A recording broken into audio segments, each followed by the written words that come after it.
Hi everyone, I'm back to read A Peek into the Past from 1854, Growing Up in 1854. When American girls like Kirsten were growing up, babies were born at home. Doctors and hospitals were scarce on the frontier, so women called midwives helped women give birth to their babies. Older family members helped too.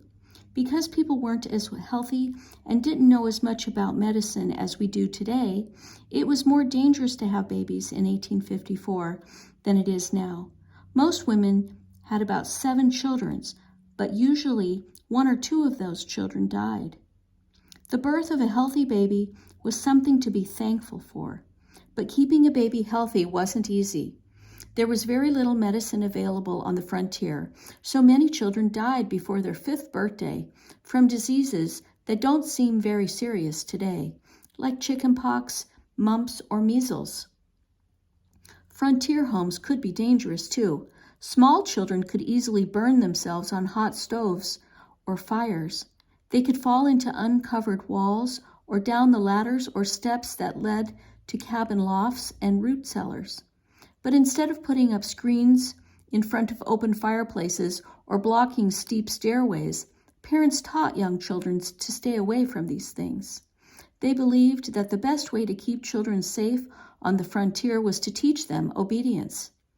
They thought children wouldn't get hurt if they did as they were told. Children who were too young to learn obedience were protected in another way. Infants wore long dresses that trailed below their feet. These dresses made crawling around and getting into danger very difficult for them. Both boys and girls wore dresses until their 3rd birthdays. Then boys were shortened. Their mothers dressed them in short pants instead of dresses. Older children's clothes looked very much like their parents' clothes. Girls wore dresses that were just smaller versions of their mother's dresses, and boys wore miniature versions of their father's pants and shirts. There were no children's styles like that like there are today. There was not a lot of time for children to play in 1854. On the frontier, they worked hard at the same kinds of jobs their parents did. Very young children collected eggs and brought in wood chips to start the kitchen fire. And by their 9th or 10th birthdays, girls helped their mothers in the house by cooking, sewing, and caring for their younger brothers and sisters. Boys helped their fathers by planting crops and taking care of the animals. And when frontier girls reached their 14th birthdays, they had learned so much about housework that they were able to work for other families as hired girls or maids. Boys were able to do every farming chore. Even though frontier children had to work very hard to help their families, their parents tried to make work fun. Early settlers often invited neighbors for a social get-together to make quilts, corn husk, or raise a barn. Older children had nut and berry picking parties. Real parties, like birthday parties, were often simple family gatherings. Presents were inexpensive or practical things, like a piece of store-bought candy or a jackknife. Toys were often homemade.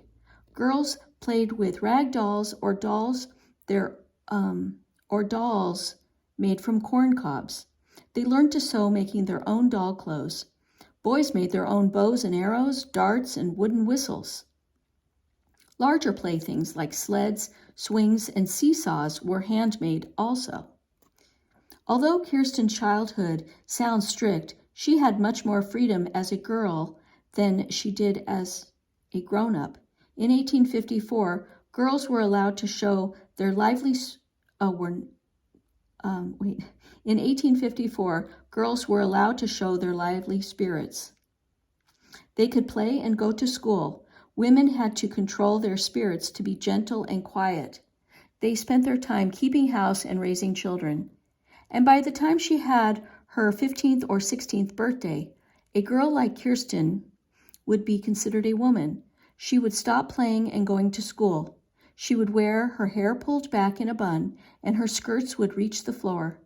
She would start wearing corsets to make her look slim and hoops to make her skirts stand out. She could marry and have a family of her own. If she didn't marry, she would probably live the rest of her life with her parents, caring and keeping house for them. Women like Miss Winston, who left home to teach school, were rare. Children in the 1850s never asked themselves, "What will I be when I grow up?" Girls like Kirsten knew they would be housewives with families like their mothers. Boys like Lars and Peter knew that they would be farmers like their fathers. All their childhood experiences had trained them to do these jobs well. All right, and that is the end of our story. Happy birthday, Kirsten, Book 4, Springtime Story. Hope you liked it.